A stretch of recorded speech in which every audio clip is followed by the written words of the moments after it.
આજે હું તમને એક સચ્ચી વાર્તા કહું છું, ઓડિશાના કાલહાંડી જિલ્લાના એક ગામની।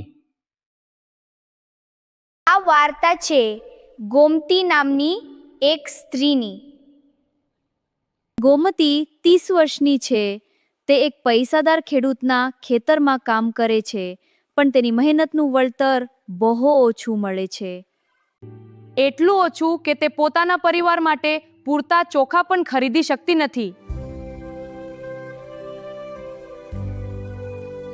કેટલાક મહિનાઓ તો તેને કામ મળતું નથી, ત્યારે તે જંગલમાંથી પાંદડા અને મૂળ ખાય છે। આજ તેનું જીવન છે, આટલી મુશ્કેલીઓ સાથે। તેના બાળકો ભૂખના લીધે હંમેશા નબળા અને બીમાર રહે છે। થોડા વર્ષો પહેલા તેના પતિ ભૂખથી મરી ગયા।